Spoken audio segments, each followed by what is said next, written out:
I'm going to show you how we build an $800,000 business with only $40,000 all in. That's how we started Fairfax and Courage, our third school, and which led to the creation of my studio because we wanted a simple and efficient way to run our business. Our goal was actually to get that business to $500,000 in 5 years. Well, we got to $800,000 in 5 years since we opened it in 2018.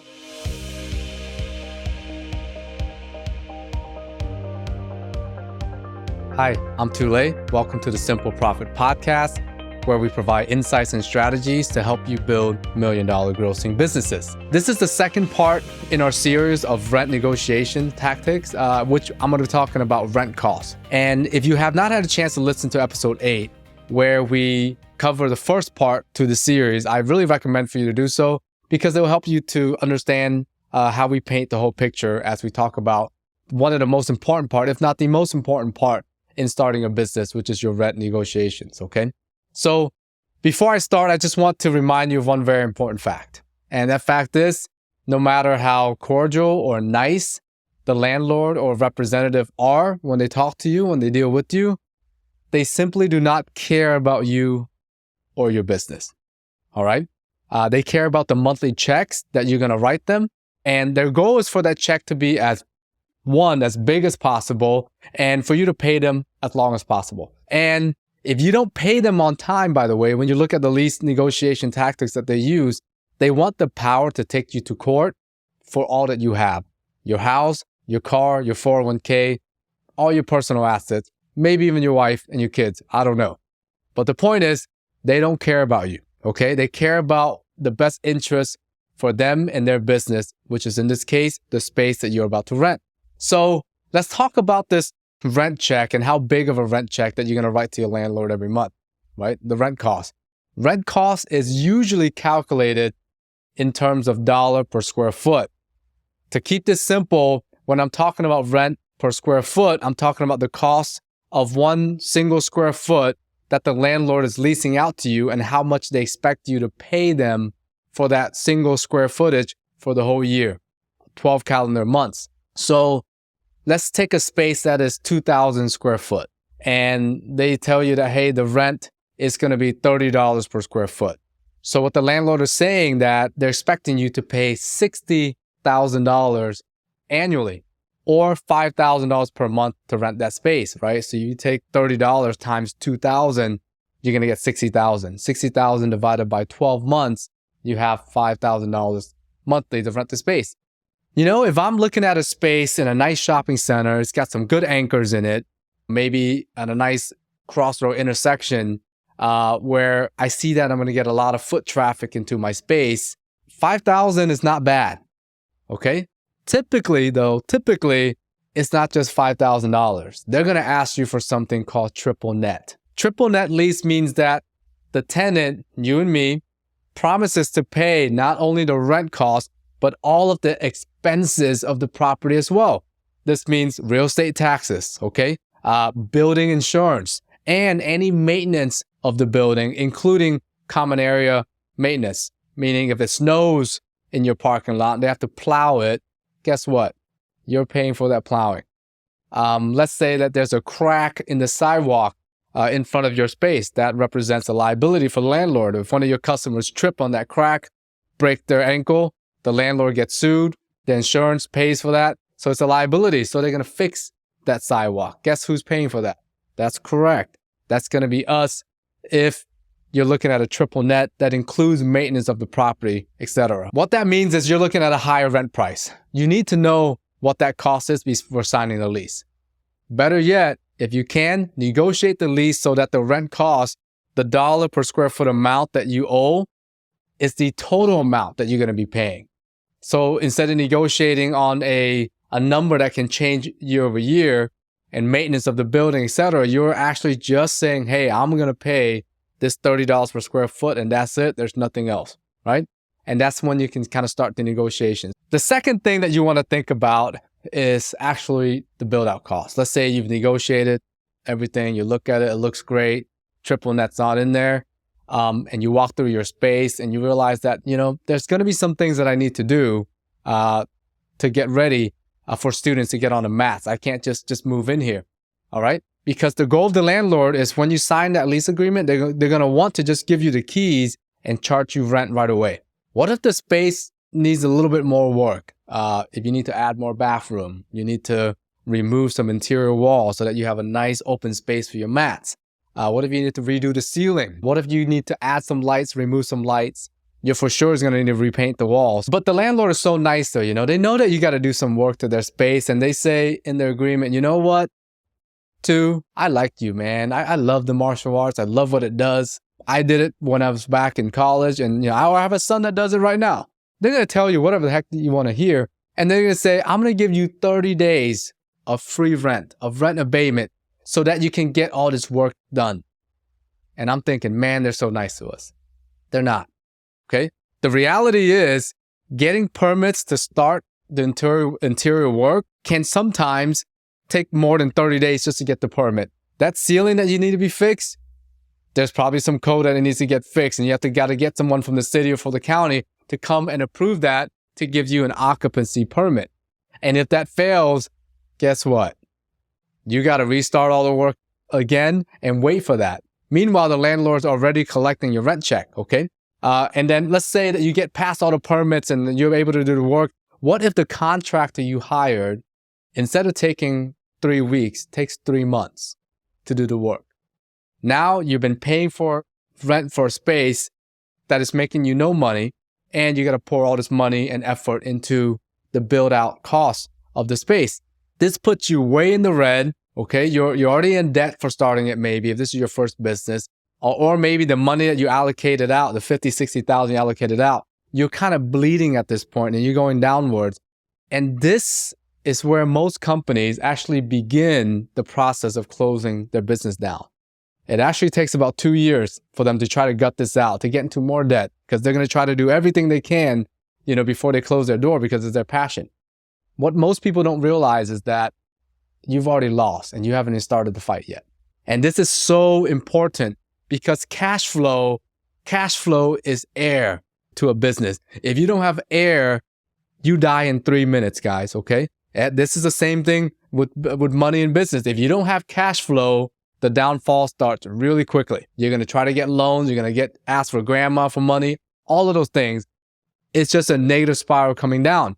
So what do? You don't get yourself in a situation that forces you to not know when you can actually start making money. You negotiate the work that is needed to be done for the space to be completed by the landlord before they give you the keys, which is a rent commencement date. This is the secret of how I built an $800,000 business with only $40,000 in startup costs. Because the landlord's not stupid either. They know that the previous tenant probably did some damage, or when they move out, they know that their space is probably not configured how you need it to be because you're a different business. So what he does is he actually lowers the rent cost down, right? Maybe below market rent even, to get you to sign the lease because he wants to get payment right away, and he doesn't want to put any of his money into the space to get redone. He wants you to do it. So that's what he's thinking, but we're smarter than that, okay? We know that all of these things that I told you about, getting permits, delay, build architectural plans, all that stuff, that takes time, that takes energy, that takes money. And more importantly, things can go wrong, things get delayed all the time in construction, okay? We know this. Now, we know this for a fact that it happens.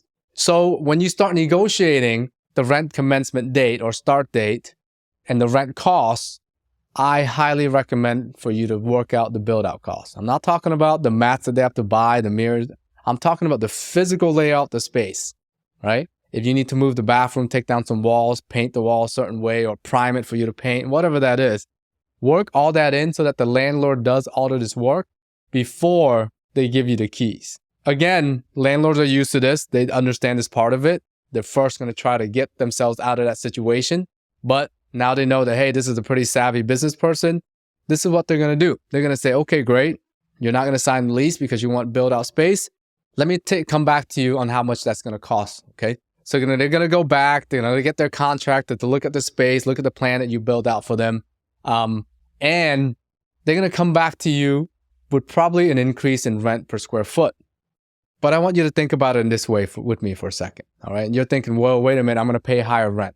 but just think about it in this way for a moment. Let's just say it's going to cost you $20,000 to demo the space and build it out in a way that you need to structurally look like. I'm not talking about mats, mirrors, anything else. I'm just talking about to get the space to structurally be in a place where you can run a good martial arts studio, a dance studio, gymnastics, whatever, okay? I come to you and I say, hey, my name's Tu. I'm going to give you $20,000 in a loan, and it's going to be interest-free. You're not going to pay any interest on it, and you can pay me monthly over the course of 5 years. Would you take that? Of course you would, okay? That's what the landlord is doing. He's going to take that $20,000, the cost from to build out that space, in the way that you want it to be done. And by the way, that cost is probably a lot less than what you would pay your contractor, because the landlord does this all the time. He probably has an agreement with his preferred contractor, or he probably has people that work for him that he employs that's going to do the work at less cost than what you can get it done at. And so he's going to take that $20,000, he's going to put in some fancy Excel sheet that he has to calculate all the financials for his rent costs and how much money is coming in. And it's going to spit out a number for him that says, hey, you need to increase the dollar per square foot amount up by this much, okay? For you to make that money back over the course of 5 years. Maybe that's your lease term, right? And he emails you a new proposal. This is okay. It's as if the landlord's telling you, hey, Tu, I'm going to give you a $20,000 loan. And guess what? I'm going to take over all of the planning and project management and make sure that this space is built out the exact way that you need it to do. And it's going to get your occupancy permit.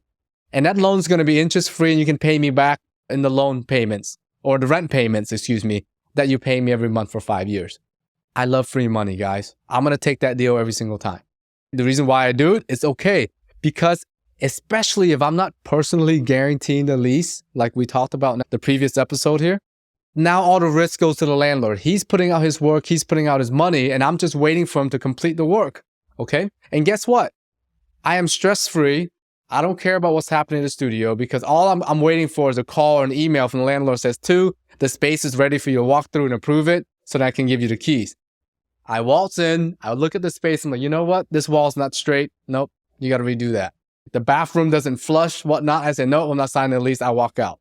Guess what? The landlord is going to get somebody in there to fix it until the space is ready as per the contract agreement that I signed with him for build out, until I take the keys. If I don't do that, if I'm responsible for it, guess what? Now I got to track down my contractor, get him to come back, maybe already pay the contractor, and now you have more delays, okay? In this scenario, the landlord is doing it. I'm stress-free. I focus on marketing. I focus on staff training. I get my staff and myself ready and the people around the neighborhood to know that I'm opening a martial arts studio. Meanwhile, the landlord will deal with all that headache, and he wants to do it fast. He wants to get this built out fast, because the faster he builds it out for you, the faster he can give you the keys, and then he can get paid fast. Guess what? I'm in alignment with that. I want you to do it fast so you can give me the keys so I can start teaching class in my studio. But I'm not going to pay you a single dollar of rent until you build out my space in the exact way that I need it to be done. This is the secret on what we did with Fairfax and Courage and how we built it with $40,000, okay? So I focus on marketing, I get the word out, and when he gives me the key to the space, I've already lined everything up. I have the wood color that I want. I have my mats ready from Century Martial Arts. I call Jamie and the gang at Century. I say, hey, I want you to get this thing delivered by next week, because I'm getting the keys, right? The mats comes in. I put down the mats exactly where I want it. I call my wood contractor, the guys that I'm buying the wood floor from. He puts in the wood and format it right to the edge of the mat. I get some folding chairs. Boom. I'm ready to teach classes. That took me 5 days, guys. From the moment I got the keys to the moment I put everything down, scheduled the inspector to get my occupational permit, I was selling trials and making money 5 days in. We were in the green 30 days of opening, meaning rent's paid for and payroll's paid for. I'm going to talk about rent terms in a little bit, okay? How we got into the green in 30 days in the next episode following this one. But for the time being, zero time was wasted for us to start teaching class and making money in our business, okay? Because I didn't have to worry about build-out costs. I'm paying a little bit more in rent per month. That's okay. It's free money, right? It's also an insurance policy for me. Why would I put $20,000 down if someone's going to give me free money? And just in case it didn't work out, I can walk away without having to pay back that loan. That's what that personal guarantee means in the first episode. If you haven't listened to that, got to listen to that, okay? Not the first episode, the previous episode in this series that we're talking about rent negotiations, okay? So, in closing, make sure when you look at your lease and you look at a new business, try to find a space that's already built out so you have to do minimal work. Or if you have to do minimal work or major work, make sure the landlord does it, okay? And not you. That's my recommendation. And then make sure you tune into our next episode because I'm going to share how I lost $70,000. $70,000 because I forgot to send one email. That's the next episode. Check out mystudio.io, guys, because I think it's going to help your business. Actually, I know it's going to help your business. And if you're already using us, all I'm asking for is a referral. Thank you so much. See you guys in the next episode.